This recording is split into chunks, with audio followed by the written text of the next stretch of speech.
ಈ ವರ್ಷದ್ದು PF amount 3 ತಿಂಗಳು ಹೋಗಿದೆ ಅವ್ರಿಗೆ ಚೆಕ್ ಮಾಡಿದಾರ ಚೆಕ್ ಮಾಡಿ ಮೇಡಮ್ ಬಂದಿರೋ 8 ತಿಂಗಳಿಂದ ಕೆಲವರಿಗೆ ನಾಮಪಸ್ತಾಗ 1 ತಿಂಗಳು ಹಾಕಿದ್ರೆ ಕೆಲವರಿಗೆ 2 ತಿಂಗಳು ಕೆಲವರಿಗೆ ಯಾವುದೇ ತರದ್ದು ಹಾಕಿಲ್ಲ. ಅದು 23 ಹೇಳ್ತಾ ಇದೆಯಾ ನಿನ್ ಕತೆ. ನಾನ್ ಮೊನ್ನೆ ಇವಾಗ ನಿಮ್ ರೆಗ್ಯುಲರ್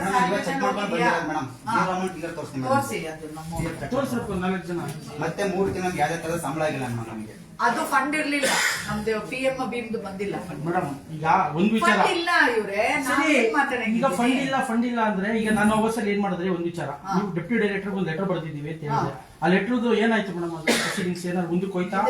ಮತ್ತೆ ಎರಡನೇದು ಮೇಡಮ್ ನಮ್ಮನ್ನ ನೀವು ಕಾರ್ಯನಿರ್ವಹಿಸಿದ ಡ್ಯೂಟಿ ತಗೋಬೇಕಾ ನಮಗೆ ಪೇಪರ್ ಆಗಿರೋದು ಆರ್ಡರ್ ಕಾಪಿ ಇರೋದು ಲ್ಯಾಬ್ ಟೆಕ್ನಿಷಿಯನ್ ನಮಗೆ ಕರ್ಕೊಂಡಿದ್ದೀವಿ. ನೀವು ನಮ್ಮನ್ನ ಕಾಲ್ ಮಾಡಿದ ಮುಂಚೆ ನೀವು ಡಿ ಗ್ರೂಪ್ ನನಗೆ LDC ಅಲ್ಲಿ ಕರೆದ್ರೆ ಯಾರು ಅಪ್ಲಿಕೇಶನ್ ಹಾಕ್ತಿಲ್ಲ. ನಮಗೆ ಕರಿಬೇಕು ನೀವು LDC ಲ್ಯಾಬ್ ಅಂದ್ಬಿಟ್ಟು ಅಪ್ಲಿಕೇಶನ್ ಹಾಕಿ ದಾಖಲಾತಿ ಕೊಟ್ಟಾದ್ಮೇಲೆ ಲ್ಯಾಬ್ ಟೆಕ್ನಿಷಿಯನ್ ಅಂದ್ಬಿಟ್ಟು ಪ್ರವೇಶ ಅಂತ ಅಂದ್ಬಿಟ್ಟು ನಾನು ನಿಮಗೆ ನನ್ನ ಆದೇಶ ಕೊಟ್ಟಿದ್ದೆ. ಇವತ್ತು ನೀವು LDC ಅಂತ ಕರಿತೀರಲ್ಲ ಅದಕ್ಕೆ ಏನಂತ? ಅದಕ್ಕೇನೆ ಅವತ್ತು CHO ಸರ್ ಸ್ಪಷ್ಟನೆ ಕೊಟ್ಟಿದ್ದಾರೆ. ನೀವು ಕಳಿಸಿದ ಲೆಟರ್ ಕೂಡ ಅಟ್ಲೀಸ್ಟ್ ಒಂದ್ ನಿಮಿಷ ಇರಪ್ಪ, ನಾನು ಸರ್ ಹತ್ರನು ಮಾತಾಡಿದ್ದೀನಿ. ಇವ್ರು ಟೀಮ್ ಆಗೇ ಬಂದಿದ್ರು. CHO ಸರ್ ಹತ್ರ ಕುತ್ಕೊಂಡು ಮಾತಾಡಿದೀವಿ. CHOನೇ ಸ್ಪಷ್ಟನೆ ಕೊಟ್ಟಿದ್ದಾರೆ. ಇವಾಗ ನಾವ್ ಏನೇನ್ ಮಾಡಿದೀವಿ ಅನ್ನೋದ್ರ ಬಗ್ಗೆ ನಾನು ಅವತ್ತು ತಿಳಿಸಿ ಹೇಳಿದ್ದೀನಿ.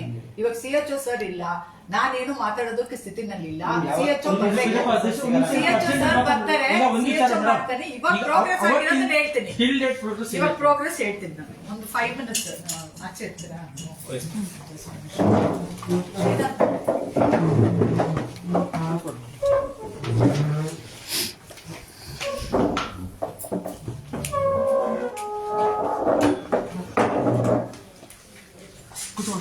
ಬರ್ರಿ, ಯಾರ್ಯಾರು ಬರ್ತಾರೆ ಒಳ್ಳೆ ಬರ್ರಪ್ಪ.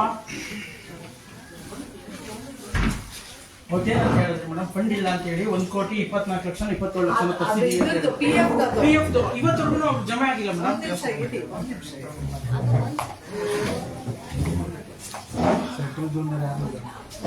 ನಡೀರಿ ಒಳಗಡೆ ಕೂತ್ಕೊಳ್ಳಿ. ಇವ್ರದ್ದು ನಾವು ಫಂಡ್ ಟ್ರಾನ್ಸ್ಫರ್ ಮಾಡಿದ್ವಿ ಈ ವರ್ಷ. ಅದನ್ನ ತಗೊಂಡು ಬರ್ತೀವಿ ನೋಡ್ರಪ್ಪ. PF ಅಕೌಂಟ್ಗೆ ಬಂದಿದೆ ಅಂತ ಹೇಳ್ತಿದ್ದಾರಲ್ಲ, ಬಂದಿದ್ದೆ ನೋಡು ತೋರಿಸಿ. ಒಂದಿಬ್ರು ಯಾರ್ಯಾರು ಬಂದಿಲ್ಲ ಅನ್ನೋ ತೋರಿಸಿ, ಬಂದಿದ್ರೆ ತೋರಿಸಿ.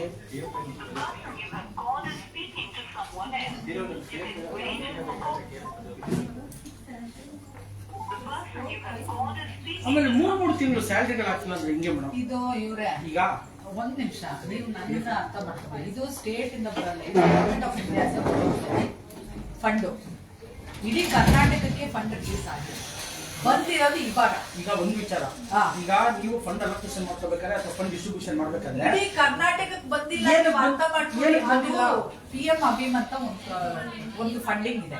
ಅದು ಬಂದ್ಬಿಟ್ಟು ಇವಾಗ ಸ್ಪರ್ಶ್ ಅಂತ ಮರ್ಜ್ ಮಾಡಿದ್ದಾರೆ. ಸರಿ, ಅದನ್ನ ಟ್ರಾನ್ಸ್ಫಾರ್ಮೇಶನ್ ಆಗೋದಕ್ಕೆ ದೇ ಆರ್ ಟೇಕಿಂಗ್ ಟೈಮ್. ಹಾಗಾಗಿ ಇವಾಗ ಬಂದು ನಮ್ಗೆ ಇವಾಗ ಈ ತಿಂಗಳು ಡಿಸೆಂಬರ್ ನಲ್ಲಿ ನಾನು ಹೇಳ್ತೇನೆ ಎಷ್ಟು ಬಂದಿದೆ ಅಮೌಂಟ್ ಅಂತ.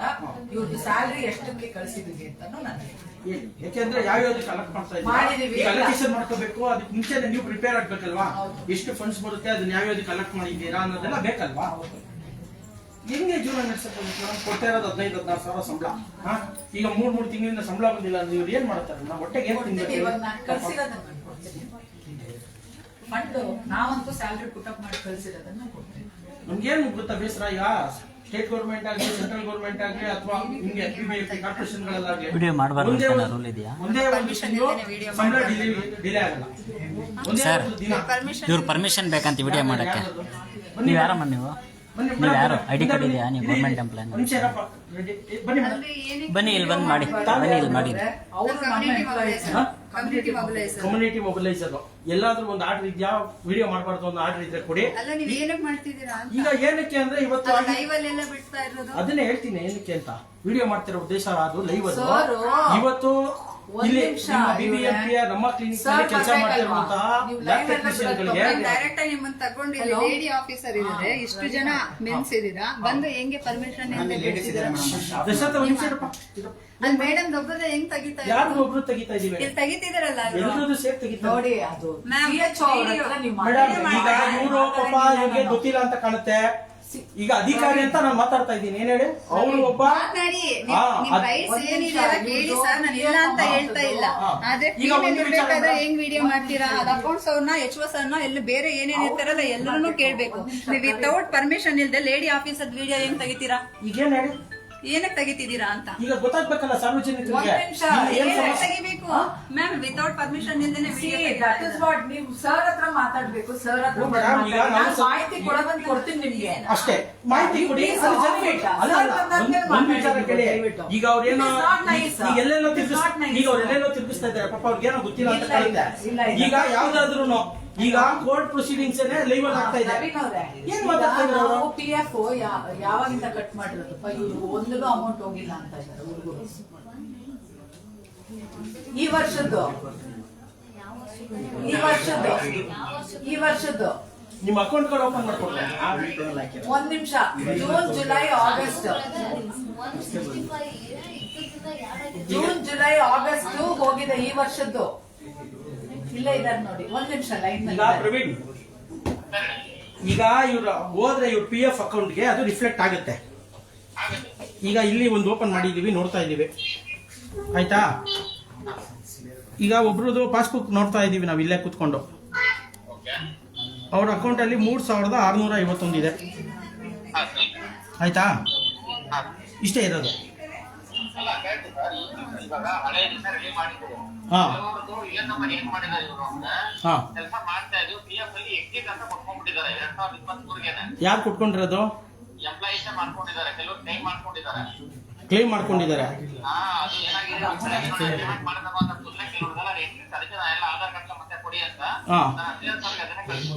ಯಾರಿಗೆ? ಹಾ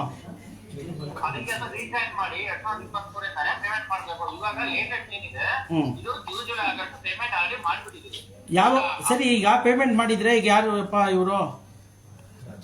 ರಾಜಾ ಬಕ್ಷಿ ಅಂತ ಒಂದು ಅಕೌಂಟ್ ಓಪನ್ ಮಾಡಿದ್ದೀನಿ ನಾನು, ನೋಡ್ತಾ ಇದ್ದೀನಿ. ಹಾ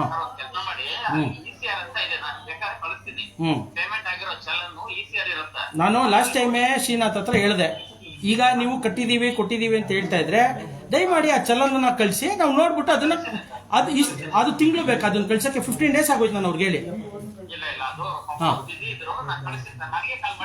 ಅಲ್ಲ, ನಿಮಗ್ ಕಾಲ್ ಮಾಡ್ಬೇಕು, ಅವ್ರಿಗೆ ಕಾಲ್ ಮಾಡ್ಬೇಕು, ಅದೇ ಕೆಲಸ ಅಲ್ಲಪ್ಪ ನಮ್ದು. ಹಾ ನಾನು ಶ್ರೀನಾಥ್ ನಿಮ್ಗೆ ಏನ್ ಹೇಳಿದ್ದು ಲಾಸ್ಟ್ ಟೈಮ್? ಚಲನ್ ಕಳಿಸಿ ಅಂತ ಹೇಳಿದ್ದೆ. ಕಳ್ಸ್ಕೊಡ್ತೀನಿ. ನಮ್ದು ಆಡಿಟಿಂಗ್ ನಡೀತೈತೆ ಆಫೀಸಲ್ಲಿ.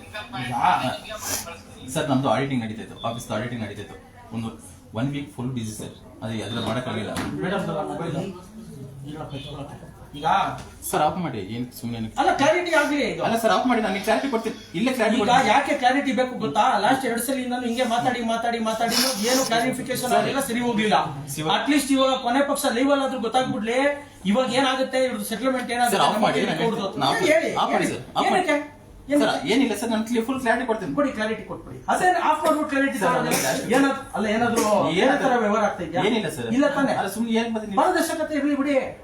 ನಾವು ಕೇಳ್ತಾರ ಟ್ರಾನ್ಸ್ಪರೆನ್ಸಿ. last ಈಗ ನಮ್ಮ ಕ್ಲಿನಿಕ್ ಅಲ್ಲಿ ಇರುವಂತ ಲ್ಯಾಬ್ ಟೆಕ್ನಿಷಿಯನ್ಸ್ ಗೆ 3 ವರ್ಷದಿಂದ ಸರಿಯಾಗಿ PF ಹೋಗಿಲ್ಲ, ಈಗ 3 ತಿಂಗಳಿಂದ ಸ್ಯಾಲರಿ ಹೋಗಿಲ್ಲ. ಇದಕ್ಕೆ ಒಂದು ಕ್ಲಾರಿಟಿ ಕೊಟ್ಬಿಡಿ. ಟೋಕನ್ ಬುಕ್ ತಗೊಂಬರ ಕೇಳು, ಟೋಕನ್ ಬುಕ್ ತಗೊಂಬರ ಕೇಳು. ಮಾಮೂಲಿ ಏನಕ್ಕೆ ಲೈವ್ ಆಫ್ ಮಾಡಿ ಅನ್ನೋದೇನು? ನಾವು 2 ಸಲಿನೂ ಮಾಡ್ಲಿಲ್ಲ. ಯಾರಿಗೆ ಹೇಳಿ? ಅವ್ರಿಗೆಲ್ಲ ಬೆಲೆ ಕೊಟ್ಟು ಏನೋ ಮಾಡ್ತೀರಾ ಅನ್ನೋ ಕಾರಣಕ್ಕೆ ನಾವೇನು ಮಾಡಿದ್ವಿ. ನಿಮಿಷ ಇಲ್ಲಿ ನೋಡಿ, ಫಂಡ್ ಬಂದು ಇವ್ರ ಸ್ಯಾಲ್ರಿನೂ ಹೋಗಿದೆ, ಅಕ್ಟೋಬರ್ದು ಹೋಗಿದೆ, ನವೆಂಬರ್ದು ಸಬ್ಮಿಟ್ ಮಾಡಿದೆ, ಖಜಾನಾಗ ಹೋಗಿದೆ, 2 months ಹೋಗಿದೆ, ಡಿಸೆಂಬರ್ದು ಅಪ್ರೂವಲ್ ಹೋಗಿದೆ. ಅದು ಯಾವಾಗ ಆಗುತ್ತೆ? ಇವ್ರ ಅಕೌಂಟ್ಗೆ ಕ್ರೆಡಿಟ್ ಯಾವಾಗ? 1 week ಬೇಕಾಗುತ್ತೆ. ಅದು ಡಿಸೆಂಬರ್ ಡೆಲ್ಲಿಗೆ ಹೋಗುತ್ತೆ. ಅದು ನಿಮ್ಮ ಮೊಬೈಲ್ ತಗೊಂಡ್ಬಿಡಿ. 1 week ಆಗುತ್ತೆ ಸರ್. 1 week ಅಲ್ಲಿ ಅವ್ರ ಅಕೌಂಟ್ ಕ್ರೆಡಿಟ್ ಆಗುತ್ತೆ ಅಲ್ವಾ? ಇದೊಂದು ಕ್ಲಾರಿಟಿ. ಈಗ ನನಗ್ ಬೇಕಾಗಿದ್ದು ಏನಂದ್ರೆ, ಲಾಸ್ಟ್ ಟೈಮ್ ನಾವು ಬಂದಾಗ ನೀವು ತೋರಿಸಿದ್ದೇನೋ 1,24,00,000 ಫಂಡ್ ತರಿಸಿದೀವಿ ಅಂತ. ನಾನು ಅದಕ್ಕೆ ಏನಂದೆ, ಶ್ರೀನಾಥ್ ಇನ್ ಕೇಸ್ ಆತರ ಮಾಡಿದ್ರೆ ದಯಮಾಡಿ ಚಲನ್ ತೋರಿಸಿ ಹುಡುಗರ್ಗೆ. ಯಾಕಂದ್ರೆ ಅದೇ ನಮ್ಮನೆಗೆ ಏನಾದ್ರು ಕೊಡ್ತಾ ಇದ್ದೀರೇನ್ರಪ್ಪ, ಇಲ್ಲ ನೀವೇನಾದ್ರು ತಗೊಂಡ್ ಹೋಗ್ತಾ ಇದ್ದೀರೇನಪ್ಪ, ಇವನೇ ಅವ್ರ ಅಕೌಂಟ್ ಹಾಕಿರೋದು ಸಮಸ್ಯೆ ನಿಮ್ಗೆ. ಅವ್ರಿಗೆ ಇದನ್ನ ಕಳಿಸಿದ್ದು ವಾಟ್ಸಪ್ ಅವ್ರಿಗೆ ತೋರಿಸಿ ಕಳಿಸಿ. ಅದು ಪ್ರವೀಣ್ ಕಳಿಸಿ ಸರ್, ನಾನು ಕಳಿಸಿ. ಅದು ಏನ್ ಗೊತ್ತಾ, ನಾವು ಕೂತ್ಕೊಂಡು ಒಂದೊಂದು ಕಾಂಪೊನೆಂಟ್ ಚೆಕ್ ಮಾಡ್ಬೇಕು. ಒಬ್ಬರದ್ದು ಅಮೌಂಟ್ ಡಿಫರೆನ್ಸ್ ಆದ್ರೇನು it is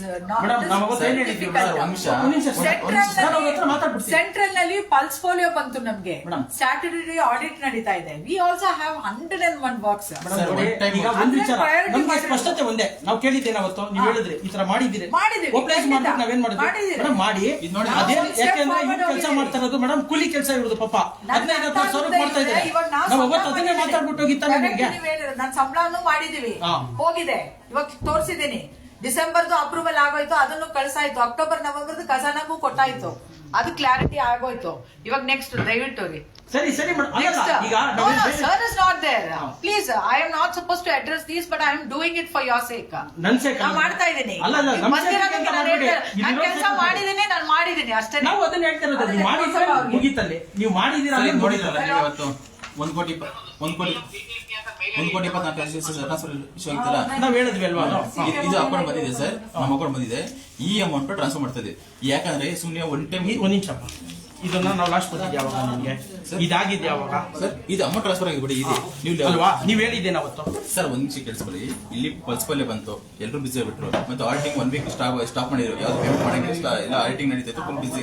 balance sheet auditing 1 week full, last week ಅಲ್ಲ ಫುಲ್ ಅದ್ರ ಬಿಸಿ ಆಗ್ಬಿಟ್ವಿ. ಯಾಕಂದ್ರೆ ಆಡಿಟಿಂಗ್ 1 ವರ್ಷದ ಆಡಿಟಿಂಗ್ ಮಾಡ್ತಾರೆ ನಮ್ದು, ಅದು ಬಿಸಿ. ಸರ್ ಒಂದ್ ನಿಮಿಷ ಕೇಳಿಸ್ಕೊ ಸರ್. ನಾವು ಕಂಟಿನ್ಯೂಸ್ ಲಾಸ್ಟ್ ಫ್ರೈಡೆ ಇಂದ ಕಂಟಿನ್ಯೂಸ್ ಸ್ಟ್ರೆಚ್ ಅಲ್ಲಿ ಇದೆ ಅವ್ರಿಗೆ PF ಮಾಡಕ್ಕೆ. ನೀವು ಅದೇ ಅಪ್ಲೋಡ್ ಮಾಡ್ಬಿಟ್ಟು ಎಲ್ಲ ಕ್ಲಿಯರ್ ಆಗಿ ಎಲ್ಲ ಅಪ್ಲೋಡ್ ಮಾಡ್ಕೊಡ್ತಿದ್ದಾರೆ. ಇಮಿಡಿಯೇಟ್ಲಿ ವೆಹಿಕಲ್ ಪೇಮೆಂಟ್ ಮಾಡಿ ಅಂತ ಹೇಳಿದ್ದಾರೆ. ಬೇಕಾದ್ರೆ ನೀವು ಅವ್ರ PF ಏಜೆನ್ಸಿ ಅವರಿಗೆ ಕಾಲ್ ಮಾಡ್ತೀನಿ, ಕೇಳಿ ಬೇಕಾದ್ರೆ. ಈಗ ಆಯ್ತು, ಅವ್ರಿಗೆ ಮಾಡಿದ್ರಲ್ಲ, ಅವ್ರ ತರ ಎಲ್ಲ ಅಪ್ಲೋಡ್ ಮಾಡಿ ಕಳಿಸ್ಕೊಡ್ತಾರೆ. ಇಮಿಡಿಯೇಟ್ಲಿ ಪೇಮೆಂಟ್ ಮಾಡ್ತಾ ಇದೀವಿ. ಈಗ ಒಂದ್ ನಿಮಿಷ ಇರೋ, ಯಾಕೆ ಕ್ಲಾಸ್ ಟ್ಯಾಕ್ಸ್ ಆಯ್ತಲ್ವಾ ಸರ್? ನಾನು ಹೇಳ್ತೀನಿ. ಈಗ ನಿಮ್ಗೆ ಹೆಂಗೆ ಬ್ಯಾಲೆನ್ಸ್ ಶೀಟ್ ಮಾಡೋದಕ್ಕೆ ಕೇಳ್ರಿ ಶ್ರೀನಾಥ್, ನಾನು ಕೇಳ್ಕೊಂಡೆ ತಾನೆ. ಹೇಳಿ ಸರ್. ಈಗ ನಿಮ್ಗೆ ಬ್ಯಾಲೆನ್ಸ್ ಶೀಟ್ P&L ಮಾಡೋದಕ್ಕೆ ನಿಮ್ಮ ಇದನ್ನ ಆಡಿಟ್ ಮಾಡೋದು ಎಷ್ಟು ಇಂಪಾರ್ಟೆಂಟ್ ಅನ್ನಿಸ್ತೋ, ಅದೇ ರೀತಿಯಾಗಿ ಅದಕ್ಕಿಂತ ಡಬಲ್ ಇಂಪಾರ್ಟೆಂಟ್ ಈ ಇಶ್ಯೂ. ಹೌದು ಸರ್, ಹೌದು. ಏನ್ ಗೊತ್ತಾ, ಈಗ ಇವ್ರ ಹೆಸರಲ್ಲಿ ನೀವು ಡಿಡಕ್ಟ್ ಮಾಡಿದ್ದೀರಾ PF ನ, ಇದು ಕ್ರೈಮ್ ಆಗುತ್ತೆ. ಹೌದು ಸರ್. ಈಗ ಇವ್ರು ಯಾರು ಹೇಳಿದ್ರಲ್ಲ, ವಿಡಿಯೋ ಮಾಡಬೇಡಿ, ಅದ್ ಮಾಡಬೇಡಿ, ಪರ್ಮಿಷನ್ ಇಲ್ಲ, ಲೇಡಿ ಆಫೀಸರ್ ಅಂತ. ಅಧಿಕಾರಿಗಳು ಅಂದ್ರೆ ಲೇಡಿ ಜೆಂಟ್ಸ್ ಅಂತ ಬರಲ್ಲ. ಅಧಿಕಾರಿಗಳು ಅಂದ್ರೆ ಎಲ್ಲರೂ ಒಂದೇ. ಅಧಿಕಾರಿಗಳು ಸಮಾನವಾಗಿ ನಾವು ನೋಡೋದು. ಅಂತದ್ರಲ್ಲಿ ಈ ವಿಚಾರಕ್ಕೆ ನೀವು ಅದಕ್ಕೆ ಎಷ್ಟು ಪ್ರಿಫರೆನ್ಸ್ ತಗೊಂಡು ಕೊಟ್ರಲ್ಲ, ಇದಕ್ಕೆ ಅದು ಡಬಲ್ ಎಷ್ಟು ಕೊಡ್ಬೇಕಿತ್ತು. ಯಾಕೆಂದ್ರೆ ಅವ್ರ ಹೆಸರಲ್ಲಿ ಡಿಡಕ್ಟ್ ಮಾಡಿದ್ಮೇಲೆ ಅವ್ರ ಅಕೌಂಟ್ಗೆ PF ಅಮೌಂಟ್ ಹೋಗಿಲ್ಲ ಅಂದ್ರೆ ಎಷ್ಟು ಫ್ರಾಡ್ ಗೊತ್ತಾ ಅದು? ಅಲ್ವಾ? ಫ್ರಾಡ್ ತಾನೇ ಅದು ನೀವು ಮಾಡಿರೋದು. ಫಸ್ಟ್ ಅದಕ್ಕೆ ಅದೇ ಪದೇ ನಾವು ಮಾಡ್ತಾ ಇದೀವಿ. ಇದಕ್ಕೂ ಅಷ್ಟೇ ರೆಸ್ಪಾನ್ಸಿಬಿಲಿಟಿ ತಗೊಂಡು ಮಾಡ್ಬೇಕಿತ್ತು ಸರ್. ಇವಾಗ ತಗೊಂಡಿದೀವಿ, ಇವಾಗ ಎಲ್ಲ ಕ್ಲಿಯರ್ ಮಾಡ್ಕೊ, ಎಲ್ಲ ಅಪ್ಲೋಡ್ ಮಾಡ್ತಾ ಇದ್ದಾರೆ ಅವರು. ಇಮಿಡಿಯೇಟ್ಲಿ 1 ವೀಕ್ ಸಾರ್ಟ್ ಔಟ್ ಮಾಡಿ ನೀವು ಬನ್ನಿ ಸರ್. ನೆಕ್ಸ್ಟ್ ವೀಕ್ ಏನು ಬರ್ಬೇಕಪ್ಪ, ಬರಲ್ಲ ನಾವು. ಬನ್ನಿ ಸರ್, ನೀವು ಕೆಲಸ ಮಾಡಿ ಮುಗಿಸಿ. ಕೆಲಸ ಮುಗಿಸ್ಬಿಟ್ಟು ನಿಮ್ಗೆ ಈ ಸರ್ಚ್ ಎಲ್ಲ ಏನಿದೆ ನಂದು ತಗೊಳ್ಳಿ. ಬೇಕಾದ್ರೆ ಅವ್ರ PF ಏಜೆನ್ಸಿ ಅವ್ರದ್ದು ನೀವು ಫೋನ್ ಎತ್ತಲ್ಲ ರೀ, ನನ್ಗೆ ಅದು ಇಷ್ಟ ಇಲ್ಲ. ಪದೇ ಪದೇ ನೀವು ಮಾತಾಡೋದು. PF ಏಜೆನ್ಸಿ ನಂಬರ್ ಕೊಡ್ತೀನಿ, ಅವ್ರಿಗೆ ಬೇಕಾಗಿಲ್ಲ. ಅವ್ರಿಗೆ ಯಾಕೆ ಟಚ್ ಅಲ್ಲಿ ಇರ್ಬೇಕು? ಇವ್ರ ಕೆಲಸ ಆದ್ರೆ ಮುಗೀತು ನನ್ಗೆ ಸರ್. ಈ ವೀಕ್ ಅಲ್ಲಿ ಟಚ್ ಆಗ್ಬೇಕು, ಮತ್ತೆ ಬರ್ಬೇಕು, ಕೂತ್ಕೋಬೇಕು ಅನ್ನೋದೇನು ಇಲ್ಲ. ಏನಿಲ್ಲ ಸರ್, ಗೊತ್ತಾಯ್ತಾ? ಈ ವೀಕ್ ಅಂತ ಹೇಳ್ತಾ ಇದ್ದೀರಾ. ಇವತ್ತು ಎಷ್ಟು ತಾರೀಕು? ಸರ್ 5 15ನೇ ತಾರೀಕು ಒಳಗಡೆ ಅವ್ರ ಅಕೌಂಟ್ ಹಾಕ್ತಾರೆ. ಡೆಫಿನೆಟ್ಲಿ ಗೊತ್ತಾಯ್ತಾ? ನೋಡ್ರಪ್ಪ, ಫಸ್ಟ್ ಇದು ಕ್ಲಿಯರ್ ಆಗ್ಲಿ. ಅದಾದ್ಮೇಲೆ ನಾವು ಮುಂದಕ್ಕೆ ಏನ್ ಮಾಡ್ಬೇಕು ಅದನ್ನ ಮಾಡೋಣ, ಆಯ್ತಾ? ಮತ್ತೆ ನಾವು ಮಾಡಬಾರ್ದು, ಅವ್ರು ಮಾಡಬಾರ್ದು, ನಾವು ಕೊಡಬಾರ್ದು ಮಾಹಿತಿ. ಯಾರು ಕೊಡಬಾರ್ದು? ಸಾರ್ವಜನಿಕರ ಮಾಹಿತಿ ಇದು. ಸರ್ ಡಿಲೇ ಆಗಲ್ಲ, ಇನ್ಮೇಲೆ ಕ್ಲಿಯರ್ ಮಾಡ್ಕೊಡ್ತೀವಿ. 15th ಯಾರು ಸ್ಟಾಪ್ ವಿತಿನ್ 15th ಅವ್ರಿಗೆ ಹೋಗ್ಬೇಕು. ಅವ್ರೇನಕ್ಕೂ ಬರಲ್ಲ. ಅಲ್ಲ, ಸ್ಟಾಪ್ ಬಂದು ಎಂಕ್ವೈರಿ ಇಷ್ಟೇ ನಮ್ಗೆ ಬಂದಿದೆ ನೋಡಿ. ಇಲ್ಲಿ ನಾವು ಈ ತರ September, I can't give it to you. September ನಾವು ರೆಡಿ ಮಾಡಿ ಕಳಿಸಿದ್ವಿ. ಈ ತರ ಚೆನ್ನಾಗಿ ಮಾಡಿ ನಾನು ಇದೇ ವಿಚಾರನೇ ಕೇಳ್ತಿರೋದು. ಮೇಡಮ್ ನೀವು ಕೆಲಸ ಮಾಡಿಲ್ಲ ಅಂತ ಹೇಳ್ತಾ ಇಲ್ಲ, ಆದ್ರೆ ನಮ್ಗೇನು ಅಂದ್ರೆ ಇವ್ರಿಗೆ ಇನ್ನೂ ಬಂದಿಲ್ಲ ತಾನೆ ಸರ್. ಪೇಮೆಂಟ್ ಅದನ್ನಷ್ಟೇ ನಾವು ಕೇಳ್ತಾ ಇರೋದು ಸರ್. ಇವಾಗೆಲ್ಲ ಕ್ಲಿಯರ್ ಇದೆ. 3 ಮಂತ್ಸ್ ಪೇಮೆಂಟ್ ಆಗಿದೆ ಸರ್. 3 ಮಂತ್ಸ್ ಪೇಮೆಂಟ್ ಆಗಿದೆ.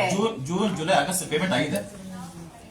PF ಅಕೌಂಟ್ ಹೋಗಿದೆ, ಅಲ್ಲಿಂದ ಆಗ್ತಾರೆ ಅವ್ರಿಗೆ. ಒಂದು 10 ಡೇಸ್ ಆಗುತ್ತೆ ಅವ್ರಿಗೆ. ನಮ್ ಕಡೆಯಿಂದ ಹೋಗಿದೆ PF ಇಂದ ಅವ್ರಿಗೆ ಹಾಕೊಡ್ತಾರೆ ಸರ್. PF ಇಂದ ಅವ್ರಿಗೆ ಕ್ರಿಯೇಟ್ ಮಾಡ್ಕೊಡ್ತಾರೆ. PF ಇಂದ ಕ್ರಿಯೇಟ್ ಮಾಡ್ಬೇಕು. ಆಮೇಲೆ ಏನೇನೋ ಸಮಸ್ಯೆ ಹೇಳ್ತಾ ಇದ್ದಾರೆ. ಸಮಸ್ಯೆ ಅಂದ್ರೆ UN number, Aadhaar card, photo copy upload ಮಾಡ್ಬೇಕಂತ ಅದನ್ನ ತಗೊಳ್ತಾ ಇದೀವಿ. ಎಲ್ಲರೂ ಕರೆಕ್ಟ್ ಮಾಡ್ತಾರೆ. ಅದಕ್ಕೆ ನಾನು ಹೇಳಿದ್ದು, ನೀವು 1 ವೀಕ್ ಅಂದ್ರಲ್ಲ, ಅದು 1 ವೀಕ್ ಆಗಲ್ಲ. ಇನ್ನು 5 ಡೇಸ್ 15 ಡೇಸ್ ಅಂತ ಹೇಳಿದ್ರೆ, ಅದಕ್ಕೆ 15th ವರೆಗೂ ಹೇಳಿದ್ದು. ನೋಡಿ ಸರ್, ಈ ತರ ಆಧಾರ್ ಕಾರ್ಡ್ ಕರೆಕ್ಟ್ ಮಾಡ್ತಾ ಇದೀವಿ ಇಂಡಿವಿಜುವಲ್. ಯಾಕಂದ್ರೆ ಅವ್ರು ಏನೋ date of joining, name mismatch ಇರೋದು ಎಲ್ಲ ಕರೆಕ್ಷನ್ ಮಾಡ್ಕೊಂಡಿದ್ದಾರೆ. ಅದನ್ನ ಅಪ್ಲೋಡ್ ಮಾಡಕ್ಕಾಗಲ್ಲ. ಅದನ್ನ ಕರೆಕ್ಟ್ ಮಾಡ್ಕೊಂಡು ಇದು ಅಪ್ಲೋಡ್ ಮಾಡ್ತಾ ಇದೀವಿ. ಇಲ್ಲಿ ನೋಡಿ ಸರ್, ಇಲ್ಲಿ ನೋಡ್ತಾನೆ ಇದ್ದೀನಿ. ಅವತ್ತಿಂದ ನಾನು ತಾಳ್ಮೆಯಿಂದಾನೆ ಕೂತ್ಕೊಂಡೆ ನೋಡಿದ್ದು. ಅದೇ ಸರ್, ನೀವು ಪಲ್ಸ್ ಪೋಲಿಯೋ ಬಂತು, ಇನ್ನೊಂದು ಬಂತು, ಮಾಡಬೇಡಿ ಅಂತ ಇಲ್ಲ. ನಿಮ್ಗೆಲ್ಲ ಕೆಲಸನೇ ಇದು. ಆದ್ರೆ ಅದಕ್ಕಿಂತ ಇಂಪಾರ್ಟೆಂಟ್ ಇದನ್ನು ಅಷ್ಟೇ ಅಲ್ವಾ? ಕೆಲಸ ಮಾಡಿಲ್ಲ ಹುಡುಗರು ಸರ್, ಗೊತ್ತಾಯ್ತು. ಡಿಡಕ್ಷನ್ ಆಗಿಲ್ಲ ಇವ್ರಿಗೆ PF ಅಮೌಂಟ್. ಅದಕ್ಕೆ ಸರ್ ಇವಾಗ ಕೊಡ್ಬೇಕಾಗಿರೋ ಜವಾಬ್ದಾರಿ ನಿಮ್ದಲ್ವಾ? ಅದನ್ನೇ ಮಾಡಿ ಅಂತ ಹೇಳ್ತಾರೆ. ನಾವು ಸಾರ್ಟ್ ಔಟ್ ಮಾಡ್ತೀವಿ ಸರ್. ನೀವು ಹೇಳಿದ ಟೈಮ್ಗೆ ಕ್ಲಿಯರ್ ಮಾಡ್ಬಿಡ್ತೀವಿ. ವಿತಿನ್ 15th ಅವ್ರ ಅಕೌಂಟ್ ಗಳಿಗೆ ಹೋಗೋ ರೀತಿ ನೋಡ್ಕೊಳ್ಳೋ ಜವಾಬ್ದಾರಿ ನಿಮ್ದು. ಗೊತ್ತಾಯ್ತಾ? ಆಮೇಲೆ ಫೋನ್ಗಳು ಎತ್ಬೇಕು ಸರ್. ಫೋನ್ ನಂಬರ್ ಹೇಳಿ ಸರ್, ನಿಮ್ ನಂಬರ್ ಸೇವ್ ಮಾಡ್ತೀನಿ. 99-800-21-472. ಸುಮ್ಮನೆ ತೋರ್ಸೋದು. ಸೆಪ್ಟೆಂಬರ್ ಮಾಡಿದೀವಿ, ಅಕ್ಟೋಬರ್ ಮಾಡಿಲ್ಲ ಅಂತ ಹೇಳ್ತಾ ಇದ್ದೀರಾ. ನಾನು ಮಾಡ್ತಾ ಇದ್ದೀರಾ ಅಂತ ನಂಗೆ ಈ ಸೇರ್ ಎಲ್ಲ ಕಳ್ಸ್ಕೊಡ್ತೇನೆ.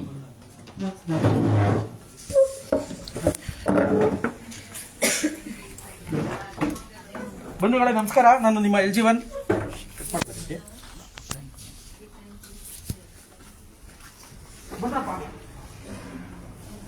ನಾನು ನಿಮ್ಮ LG1 KRS ಪಕ್ಷದ ರಾಜ್ಯ ಜಂಟಿ ಕಾರ್ಯದರ್ಶಿ. ಕಳೆದ ಸುಮಾರು 2 ತಿಂಗಳಿಂದ ಬೆಂಗಳೂರಿನ BBMP, ಈಗ ಅದು GB ಆಗಿದೆ, ಅದರ ಮುಂಚೆ BBMP ಅಂತ ಇತ್ತು. BBMPಯಲ್ಲಿ BJP ಸರ್ಕಾರದಲ್ಲಿದ್ದಾಗ ನಮ್ಮ ಕ್ಲಿನಿಕ್ ಅಂತ ವಾರ್ಡ್ಗೊಂದೊಂದು ಕ್ಲಿನಿಕ್ ಮಾಡಬೇಕು ಅನ್ನೋ ಉದ್ದೇಶದಿಂದ BBMP ಅವರು ನಮ್ಮ ಕ್ಲಿನಿಕ್ ಅನ್ನ ಸ್ಥಾಪನೆ ಮಾಡಿದ್ರು. ಅಲ್ಲಿ ಒಬ್ರು ಡಾಕ್ಟ್ರು, ಅದ ನಂತರ ಒಂದು ಸ್ಟಾಫ್ ನರ್ಸ್, ಲ್ಯಾಬ್ ಟೆಕ್ನಿಷಿಯನ್ ಮತ್ತೆ ಗ್ರೂಪ್ ಡಿ ತರದ ನೌಕರಗಳನ್ನ, ಸಿಬ್ಬಂದಿಗಳನ್ನ ನೇಮಕ ಮಾಡಿಕೊಂಡ್ರು. ಅದೇ ರೀತಿಯಾಗಿ ನಾವಿವತ್ತು BBMPಯ ನಮ್ಮ ಕ್ಲಿನಿಕ್ ನಲ್ಲಿ ಕರ್ತವ್ಯ ನಿರ್ವಹಿಸ್ತಾ ಇರುವಂತಹ ಲ್ಯಾಬ್ ಟೆಕ್ನಿಷಿಯನ್ಗಳು ಸುಮಾರು 3 ವರ್ಷಗಳಿಂದ, ಅಂದ್ರೆ ನಮ್ಮ ಕ್ಲಿನಿಕ್ ಪ್ರಾರಂಭವಾದಾಗಿಂದ ಲ್ಯಾಬ್ ಟೆಕ್ನಿಷಿಯನ್ ಆಗಿ ಕೆಲಸ ನಿರ್ವಹಿಸ್ತಾ ಇರುವಂತಹ ಇವರು ಹುಡುಗರು ಸಂಬಳ ಕೊಟ್ಟಿದ್ದಾರೆ, PF ಡಿಡಕ್ಟ್ ಮಾಡಿದ್ದಾರೆ, ಇವ್ರ ಹೆಸರಿಂದ PF ನ ಡಿಡಕ್ಟ್ ಮಾಡಿದ್ದಾರೆ, ಆದ್ರೆ ರೆಮಿಟೆನ್ಸ್ ಮಾಡಿಲ್ಲ. ಏನಕ್ಕೆ ಅಂತ ಕೇಳಿದ್ರೆ ನಾನಾ ಕಾರಣಗಳು ಇಲ್ಲಿ BBMPಯಲ್ಲಿ ಇಲ್ಲ, ಸರಿಯಾದಂತಹ ಮಾಹಿತಿ ಸಿಕ್ಕಿಲ್ಲ, ಇವ್ರನ್ನ ಲ್ಯಾಬ್ ಟೆಕ್ನಿಷಿಯನ್ ಆಗಿ ತಗೊಂಡಿಲ್ಲ, ನಾವು ಸೆಕೆಂಡ್ ಡಿವಿಷನ್ ಅಸಿಸ್ಟೆಂಟ್ ಗಳಾಗಿ ತಗೊಂಡಿದ್ದೀವಿ ಇವ್ರನ್ನ ಅನ್ನುವಂತ ಒಂದು ಕಾರಣ, ಮತ್ತೊಂದು ಕಾರಣ, ಹಿಂಗೆ ಕಾರಣಗಳನ್ನ ಕೊಡ್ತಾನೆ ಬಂದ್ರು. ನಾವು 2 ಸಲ ಇಲ್ಲಿನ CHO ಮದಿನಿ ಅವ್ರನ್ನ ಭೇಟಿ ಮಾಡಿದ್ವಿ. ಅವ್ರಿಗೂ ಇದ್ರ ಬಗ್ಗೆ ಸರಿಯಾಗಿ ಸಂಪೂರ್ಣವಾದಂತ ಮಾಹಿತಿ ಇರಲಿಲ್ಲ. ಇಲ್ಲ, ನಾವು ಈ ಫಂಡ್ಸ್ ನಮ್ಮ ಪ್ರಕಾರ ಅನ್ಸಿದ್ದು ಕೆಲವು ಫಂಡ್ ಮಿಸ್ಯೂಸ್ ಆಗಿದೆಯೇನೋ ಅಂತ. ಯಾಕಂದ್ರೆ ಇವ್ರ ಹೆಸರಲ್ಲಿ ಒಂದು ಸಲ ಡಿಡಕ್ಟ್ ಆದ್ಮೇಲೆ PF ಅಕೌಂಟ್ಗೆ ಅದು ರೆಮಿಟ್ ಆಗ್ಲೇಬೇಕು, ಇಲ್ಲ ಅಂದ್ರೆ ಅದು ಕ್ರೈಮ್. ಎಂಪ್ಲಾಯೀಸ್ ಶೇರ್ ನ ಸರಿಯಾಗಿ ಕೊಡ್ಲಿಲ್ಲ, ಎಂಪ್ಲಾಯೀಸ್ ಶೇರ್ ನ EPF ಅಕೌಂಟ್ಗೆ ಹಾಕ್ಲಿಲ್ಲ, ಸಂದಾಯ ಮಾಡ್ಲಿಲ್ಲ ಅಂದ್ರೆ ಅದು ಕ್ರೈಮ್ ಆಗುತ್ತೆ, ಸಿವಿಯರ್ ಕ್ರೈಮ್. ಕಳೆದ 2 ತಿಂಗಳಿಂದ ಇವತ್ತು ಮಾಡ್ತೀವಿ, ನಾಳೆ ಮಾಡ್ತೀವಿ ಅಂತ ಹೇಳ್ತಾ ಬರ್ತಾ ಇದ್ರು. ನಾವು ಆಯ್ತು ಮಾಡಿ ಎನ್ನುವಂತ ಕಾಲಾವಕಾಶಗಳನ್ನೇ ಕೊಡ್ತಾ ಇದ್ವಿ. ಇವತ್ತಿನವರೆಗೂ ಇಲ್ಲಿರುವಂತಹ ಹುಡುಗರು ಅಕೌಂಟ್ಗೆ ಇವತ್ತವರೆಗೂ PF ಅಕೌಂಟ್ ಅಮೌಂಟ್ ಹೋಗಿಲ್ಲ. ಈಗ ಮತ್ತೆ ಹೇಳಿದ್ದಾರೆ, ನಾವ್ಯಾರೋ ಅಕೌಂಟ್ಸ್ ಅಲ್ಲಿ ಬಿಸಿ ಇದ್ವಿ, ಅದು ಇದು ಅಂತ ಕಾರಣಗಳನ್ನ ಕೊಡ್ತಾ ಇದ್ದಾರೆ. ಈಗ 1 ವಾರ ಸಮಯವನ್ನು ತಗೊಂಡಿದ್ದಾರೆ. 1 ವಾರದಲ್ಲಿ ಈಗ ಸದ್ಯಕ್ಕೆ 1,24,00,000 ಯಾವುದೋ ಒಂದು ಫಂಡ್ ಅನ್ನ ರಿಲೀಸ್ ಮಾಡಿಸ್ಕೊಂಡ್ ಬಂದಿದ್ದಾರೆ. ಇವ್ರ ಅಕೌಂಟ್ ಗಳಿಗೆ ಹಾಕ್ತೀವಿ ಅಂತ ಹೇಳಿದ್ದಾರೆ. ಇದಾದ ನಂತರ ಯಾಕಂದ್ರೆ ಇವ್ರಿಗೆ ಇವತ್ತು ಸರ್ಕಾರದ ಮಾನದಂಡಗಳ ಪ್ರಕಾರ ಮಿನಿಮಮ್ ವೇಜಸ್ ಕೊಡಬೇಕು, ಲ್ಯಾಬ್ ಟೆಕ್ನಿಷಿಯನ್ಸ್ಗೆ ಕೊಡಬೇಕಾದಂತಹ ಮಿನಿಮಮ್ ವೇಜಸ್ ಬರ್ತಾ ಇಲ್ಲ ಅಂತ ಹುಡುಗರು ದೂರ್ತಾ ಇರುವಂತದ್ದು. ಇದ್ರ ಬಗ್ಗೆ ಫಸ್ಟ್ ಇದೊಂದು ಅಕೌಂಟ್ ಕ್ಲಿಯರ್ ಆಗಿ PF ಅಮೌಂಟ್ ಏನಿದೆ ಅದು ಕ್ಲಿಯರ್ ಆದ ನಂತರ ಇವ್ರಿಗೆ ಮಿನಿಮಮ್ ವೇಜಸ್ ಬರಬೇಕು. ಸರ್ಕಾರ ನಿಗದಿ ಮಾಡಿರುವಂತದ್ದು, ಕಾರ್ಮಿಕ ಇಲಾಖೆಯಿಂದ ನಿಗದಿ ಮಾಡಿರುವಂತಹ ಮಿನಿಮಮ್ ವೇಜಸ್ ಏನ್ ಕೊಡಬೇಕು ಲ್ಯಾಬ್ ಟೆಕ್ನಿಷಿಯನ್ ಪೋಸ್ಟ್ಗೆ, ಅದ್ರ ಬಗ್ಗೆ ಮಾತಾಡೋಣ. ಆದ್ರೆ ಈಗ ಫಸ್ಟ್ ಇವ್ರು ಬರಬೇಕಾದಂತಹ ಬಾಕಿ ಹಣ ಏನು BBMP ಇರುವಂತಹ ಇವರ ಬಾಕಿ ಹಣವನ್ನು ವಸೂಲಿ ಮಾಡಬೇಕು, ಮತ್ತೆ ಇವರ PF ಅಕೌಂಟ್ ಗಳಿಗೆ ಹಾಕಬೇಕು ಅನ್ನೋ ನಿಟ್ಟಿನಲ್ಲಿ ನಮ್ಮ ಹೋರಾಟ ನಡೀತಾ ಇತ್ತು. ಈಗ ಅವ್ರು ಹೇಳಿರೋ ಪ್ರಕಾರ 15 ದಿನದಲ್ಲೇ ಇವರ ಅಕೌಂಟ್ ಗಳಿಗೆ ಹೋಗುತ್ತೆ ಅಂತ ಹೇಳಿದ್ದಾರೆ. ಕಾದ್ ನೋಡೋಣ. ನಂತರ ಮತ್ತೊಮ್ಮೆ ನಾವು ಅಪ್ಡೇಟ್ ನ ಕೊಡ್ತೀನಿ. ನಮಸ್ಕಾರ.